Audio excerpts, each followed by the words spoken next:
I'm here today to have a chat with Mr. Luke Rin-Cullen from a great new company called Tune Release. The nature of today's chat is really about getting your music heard. Tune Release's area of expertise would be anything to do with the PR surrounding your release of your single or your album, everything from writing press releases to playlist submission, radio and press. I'll let Luke tell you a bit about himself and about Tune Release, and then we're going to have a chat about a few different things artists can do when they're releasing their music. So essentially I started off as a freelance violinist back in the day, and then I started managing Trinity Orchestra, and there I kind of got to grips with the real music industry in terms of doing festival bookings, corporate bookings with the likes of Heineken and Dropbox and stuff like that. I then went on to set up Applaud.live, which was a bookings platform to target, secure payments, festival opportunities for upcoming events, to kind of streamline bookings for artists because they have a lot on their plate and it's very hard to do independently. But then COVID hit. Obviously, the bookings market was at a standstill. So after getting our nice little bookings with the BBC over in the UK and making inroads there, we had to put a stop to it. So we set up Tune Release in February this year. Essentially, it was based on the fact that every meeting I've had with hundreds of musicians over coffee has been, how do you get features for your business? i.e., how can I do that for myself as an artist? Same goes for getting radio play, Spotify playlists, and essentially growing their fan base. So Tune Release was really weird in how quickly everything got set up. It went so well in terms of a team came together. So we had writers from Golden Pleck, Sold Out Magazine, come and join us on a kind of, basis of whatever work suits them. If they're interested in the genre, they can whip out a press release in a professional template that gets the artist, I suppose, the maximum amount of exposure and click-throughs as possible. We then back that up with using industry analytics in terms of who's playing what songs on the radio. Can we track the success of the songs that we've submitted? And then can we see who's clicking through and downloading all the different files? And we give that over to the artist in a coverage tracker, which allows them to see a really transparent kind of process going forward. Tune Release to date, we've worked with about 25 artists so far. We've got RTE2FM, Radio 1, BBC Radio up north as well. And we're now launching in the UK with Hamish Monk, who's worked with massive international booking agencies and PR firms like MN2S and stuff like that. Brilliant. When I'm talking to artists or, we've finished a single here in the studio with someone, I ask the person, well, what do you want? The first thing that nearly everyone says is, they just want their music to be heard. And I suppose my first question is, if you're an artist like that and you have a single, where's the best place to start? You've done nothing yet. You just have a song and nothing else. And where do you start? So for discoverability, I'd always get set up on absolutely every platform you can. So that includes the likes of get your YouTube channel up and running, Instagram, Twitter, Facebook. The new one is TikTok. Virality there is quite common. Reddit as well is one that's not used so much for the music industry, but it's a sneaky kind of tool that a lot of people use. The great thing about Reddit and TikTok is that virality. So you can upload something very short, snappy, to the point, and a lot of people might like it, especially if you hit the right subreddits, use the right hashtags. And our number one thing that when we were speaking to closer artists who manage the likes of George Ezra and JC Stewart said was their talent scouts bring in a lot of talent that don't have consistent social media handles. So if you can make sure that your brand from the get-go is consistent across all the different platforms, that allows your fans to migrate from one platform to the next and continuously follow you across different mediums. Little things like that. Get a little artist logo put together as well, just so you keep your branding consistent. Get your imaging right as well. I think photography is very important. If you want to be on the cover of a Spotify playlist, you need to have your visuals really on point. If I'm scrolling through my newsfeed and I see an article about an artist, if that image is really grabbing in terms of it's professionally done, it's got great colors, I'm immediately going, oh, who's that? That might be someone interesting. And it just screams credibility as well. So you might as well get yourself set up on absolutely every platform you can to be discovered. It's something I've noticed with nearly every artist, the Spotify profile. Some of them don't have any profile picture. Some of them, it might just be an album cover. But if you look at any of the artists that are hitting millions of streams on it, when you hit their Spotify artist page, you have that really great looking image at the top. So it's not that hard for artists to go and check out a few of the images of similar artists. You can do something similar. You can probably do it with your phone or at the very least with a photographer. But once you can show them, this is what I want, because I think that's where people get cut out with pictures, is they go to photographers and they don't really know what they want, which is kind of the same as coming to me looking for a production when you don't know what you want. You may not believe what you thought you'd get. While we're talking about Spotify, the next big thing that people really want, and again in terms of exposure, is getting their music on playlists. What is the best way to do that? The best thing you can do really is, of course, have your Spotify profile up to speed in terms of, do you have a lengthy enough biography that really says credibility about you, where you've performed, who you've performed with, any accolades at all you can think of. The next step there will be put together a playlist of similar artists so that if someone's interested, they can see what your music sounds like. The more playlists you're on, the better Spotify's algorithm will kick in and see what songs your song sounds like. And then you can be pushed onto the likes of Release Radar and Sounds Like Other Artists playlists. Then can you find artists that are 18 months, 24 months ahead of you, even some of the bigger ones? If you go via desktop onto their Spotify profile, go to the Discovered On section, you'll see a list of playlists. Ignore the Spotify ones for now and just see if you can find any independent curators. Some of them have links to where you can submit your music to. There's a number of different online portals for that. And then some just have their email listed. If not, reach out to them on Twitter or Instagram. Twitter's a phenomenal place to find Spotify curators. The same with LinkedIn. Then in terms of official channels, when you're pitching your song, make sure to hit your genres nail on the head. You really need to know what your music should be playlisted with. If you're one of the Spotify curator team, you're getting 40,000 submissions a day across different regions. You want your job done for you. So there's no point in you saying, oh, I'm a pop artist, put me on a pop playlist. Can you identify specific playlists to list in your Spotify pitch and ask them to put you on them specific playlists? Especially for Irish artists, that's like the likes of Alternative Era and stuff like that, because then you're kind of doing the job for them. They're going to say, oh, I know where that playlist is, copy and paste the song link, add it to the playlist, no bother.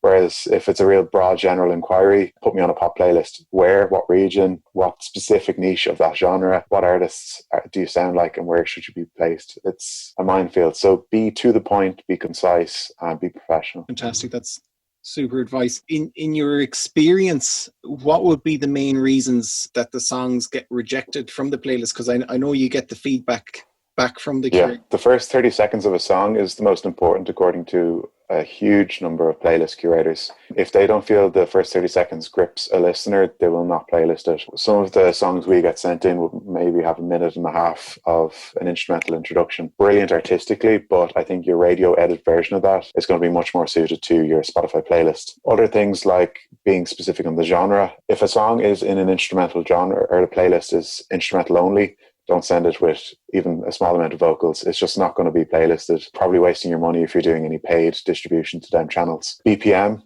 Sometimes songs are fit for fitness playlists. Sometimes they're fit towards moods.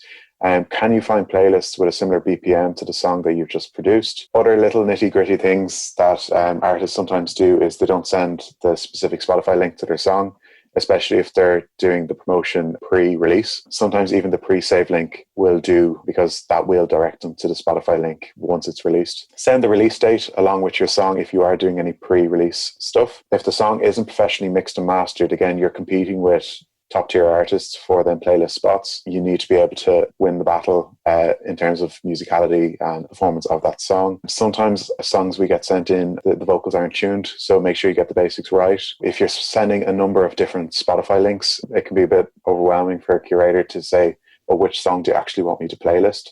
So don't send the full album. Make sure you have one or two songs that you really want to push and send them on. And in terms then of artists gaining traction in the music industry, are playlists important? Do they play a big role? So what we're seeing happen sometimes is you might get on one massive playlist, and that's brilliant. It's the creme de la creme playlist that you want. 15,000 listeners, next week they change the playlist and your song's no longer on it, and your monthly listeners just skydives to the bottom.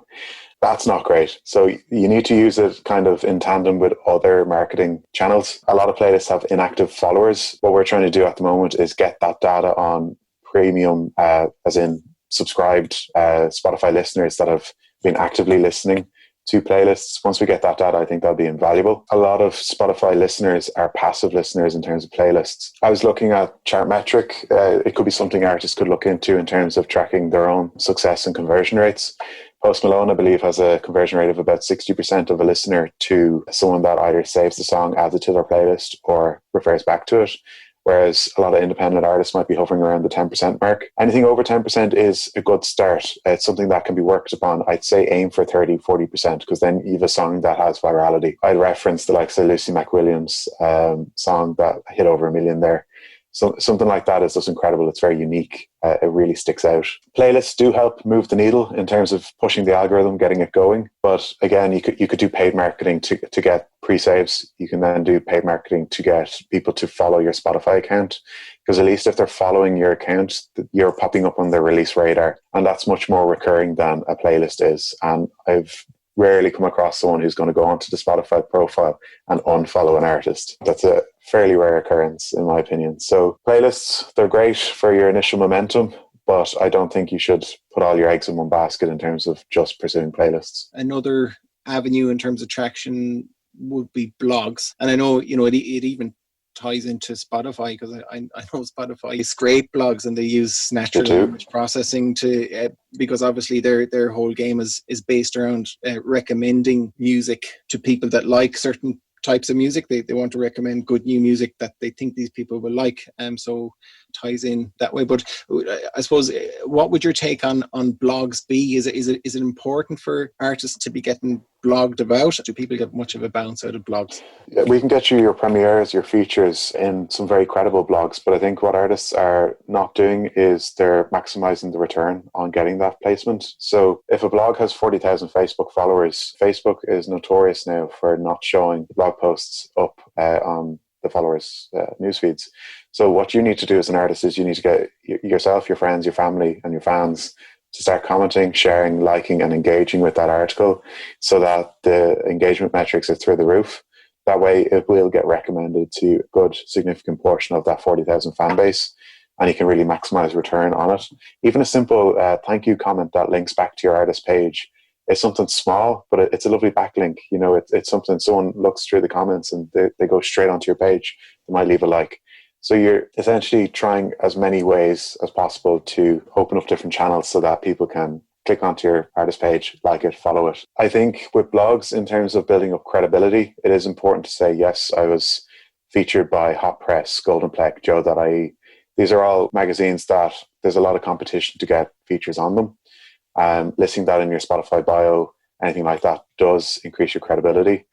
Then in terms of content, I do think blogs are a nice piece of content. If you're regularly being featured on different blogs, you can kind of do the quantity rather than quality at times in some specific tactics, in terms of if you're having a blog feature a week, that's brilliant momentum. It's kind of that snowball effect. And if I'm a passive listener, I might be a warm follower of you. By the fourth or fifth article, I'm going to be like, oh, Jenny Mac, this is getting a load of traction. I just need to listen to the song. That fear of missing out that so many people go on about. And then lastly, a little tactic I sometimes tell people to do is target the followers of the outlet, the publication's Facebook page. So if you're doing Facebook ads or Instagram ads, go onto your ads manager, type in the Hot Press magazine, for example, target them, and then use artists that are bigger than you and use that to narrow down on the audience. And that way, if I see a sponsored post and it has a Hot Press article and it says this artist sounds like an artist that I already like, immediately it's kind of that warm introduction that I wanted to hear about a new artist, because everyone wants to hear new music, but they want to hear new music that's relevant to them from a source that they believe is credible. Still, the main way that people discover music is recommendations from a friend. So it almost falls into that category. It does, yeah, definitely. Big question.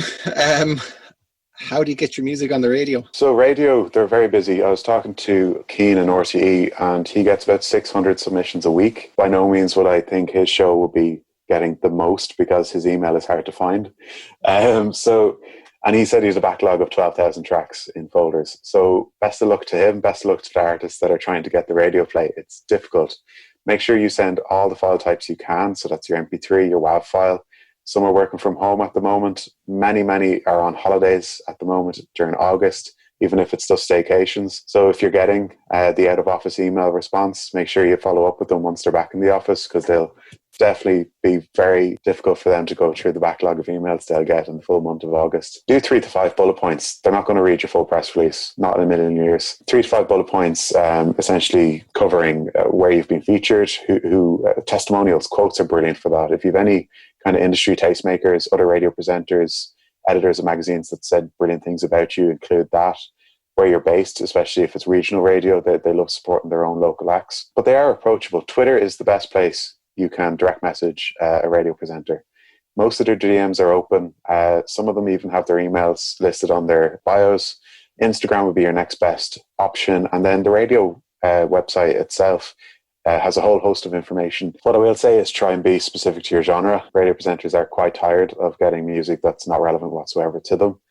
I think that's where kind of PR services do come in. They have a genre-specific list of radio presenters they'll target based on the genre your song fits into. It's something that needs to be developed over time. A big thing for me there that I see with so many artists is that they do need to manage their mindset when it comes to radio submissions, because people do get quite down when they haven't got played on radio. You know, some people, it works out great for them and they end up on every station. But True. Sometimes, particularly when you're a new artist and they haven't seen you before, and that's what I found is that there is a little bit of a persistence game. If it's your first single, it's going to be hard. But if they've seen you pop up 3 or 4 times, they're much more likely to open up that email. I agree, yeah. Because we've producers in RT2 FM turning around to us and saying, not yet. And by not yet, for, say, a specific track, that means they're just waiting for a bit more credibility to go and happen. So a great way to kind of jump on that opportunity is to do a follow-up email. And for startups, it's kind of like an investor update. You're telling them, look, you're missing out. I've been featured in X, Y, and Z publications. These other radio stations have played the track. And you're just showing increased growth, traction in the marketplace. And they want to be on trend. They don't want to be late to the party. If they like the music, they should play it. In terms of writing a press release for bands, artists who aren't used to writing a press release, it can be a daunting thing. Do you have any tips for writing a press release for general press? Definitely. So usually keep it fairly concise, 4 to 6 paragraphs max, maybe 250 to 450 words. Have hyperlinks to all your files, socials, and ensure that you have links to previous press that you've received, any industry quotes, testimonials, that kind of thing, just to build up, again, your credibility. So much about the music industry is just building a name, building a brand. Use little tools like Grammarly, Google Docs, Microsoft Word. Just make sure your grammar's correct, because a lot of blogs and stuff will just copy and paste your article or edit it a little bit. The less amount of work you're giving them to do, the happier they're going to be. And then have a call to action at the end of it. So what do you want to gain from this? So a big issue we might have with an artist that isn't very specific in their target is, I want radio play, I want Spotify streams, I want SoundCloud streams, I want YouTube views. That's so many different call to actions. It's much better if you continuously just do miniature sprints, I'd call it, where if you're releasing a song on Spotify, let's just focus on Spotify streams. So that's going to be your hyperlink at the end of the article. Make sure to stream the track here or pre-save it if you're doing a pre-save campaign. Likewise, if you're doing a new YouTube video, and you could even do that a couple of weeks after the initial release or before if you want to build hype in advance of the official release. Make sure that you're linking to the YouTube video. And that way you're really focused on it. You can see how many people you're converting via different publications and features. The call to action, this doesn't just apply to press releases. This should apply to almost anything that you're putting up content-wise. Within reason, if you're on Facebook or Instagram, and you're putting up a bit of content, don't be afraid to have a call to action at the end that directs them to, like you say, whatever you're trying to grow. Whether it's your YouTube channel, Facebook, or whether it's a fan loyalty scheme that you're doing, anything like that. I think people they miss a big opportunity to tell people about that when they're doing content. People rarely mention it, so it's a really good point. What would help artists to stand out from the crowd? What I find is there's a lot of artists that are extremely good at their visuals. So you've like David Keenan, who has this kind of Peaky Blinders look, and that aesthetic works for him. It's quite unique. Hosier, you've got this creative kind of artistic kind of vibe going. Billie Eilish, you've got the real flamboyant colors, the sneakers, which are big over in America, and then the music as well. So I think Billie Eilish really got successful because of the visuals in her music videos. Like having back paint as blood streaming down your face is definitely going to stand out and make someone go, what is happening? Let's click through that. So what I think standing out from the crowd is, if you're on your newsfeed, imagine yourself as a normal punter, going through your newsfeed. What are you going to click on? You're going to click on something that really sticks out, is not ordinary. Loads of different colors. And then sound-wise, again, David Keenan has a kind of spoken word element to his music. That's quite unique in today's market. You know, there's a lot of different things artists can do. In terms of our own clients, we've had like Jory who have Oscuelga mixed with electronic music. That's so different, and it's got elements of sci-fi in it, and he's mixing the likes of 4K video, which is a new software technology, you know, that's now on YouTube. And you could have 4K video in a headline, and someone's like, "Oh, I wonder what the difference is between 1080p and 4K." And immediately, that's not a musical standout point. That's just, you know, a technical thing, and it's something unique. So gather as many different things as you can to just have that unique selling point, but still be personal. Like if you're doing an interview at the end of the day, it's you at the end of the mic. You don't want to come across as fake. You don't want to be doing things for the sake of it just to get extra views. At the end of the day, it's always the authentic person that seems to come across and do the best long term. Yeah, and it's such an important point, and even I suppose from a production point of view as well, it is quite common that an artist will be looking at what other people are doing, and wouldn't kind of stay true to what they're actually good at, you know, but they might be trying to just sound like something else. Whereas, you know, I would, generally speaking, try and push people not to be afraid to be themselves musically. And we've had artists send in music that's actually overproduced, to the point where I think the vocals, they're losing that authentic vibe that I love. And you give them that little bit of feedback and they come back to you with a more acoustic vocal with say guitar instead of a synthesized piano, and you're there going, whoa, I can feel the emotion in it immediately. So yeah, I think they have to be careful musical wise as well in terms of what they're putting out.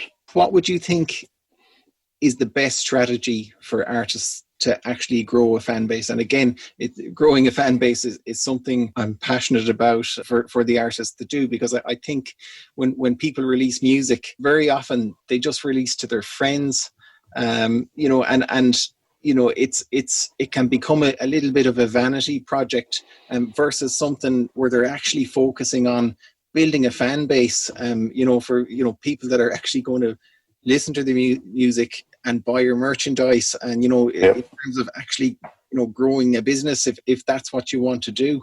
But would you have any kind of good strategies for growing a fan base? Well, in terms of even branding the companies and stuff, a key thing that's resonated with me is give first and then ask later. So if you can provide value in terms of your song content, if it's just really brilliant music, and making sure that someone listens to that first before asking them to do anything, that's great. A lot of artists we're working with are doing merch giveaways to kind of industry tastemakers. It's a nice way to get on someone's good side. They're there going, oh wow, this person went the extra mile. They're really genuine. That was a heartfelt message. Consistency. There's very few one-hit wonders that came from nothing. I think you have to be consistent. You have to learn the trade. It's an industry. It's a huge amount of skill sets. So you have to be a jack of all trades in terms of what you'll come out with at the end of the day. You can always keep your ear to the ground in terms of what could potentially go viral. So there's a lot of independent subreddits on Reddit. I believe there was a post I read where Hosier supposedly went viral on Reddit. You have the more recent, the likes of the Robert Grace, who I think is thereabouts his 15th video, got a lot of traction on TikTok, and now he's working with the likes of Sony and stuff. So that's phenomenal growth.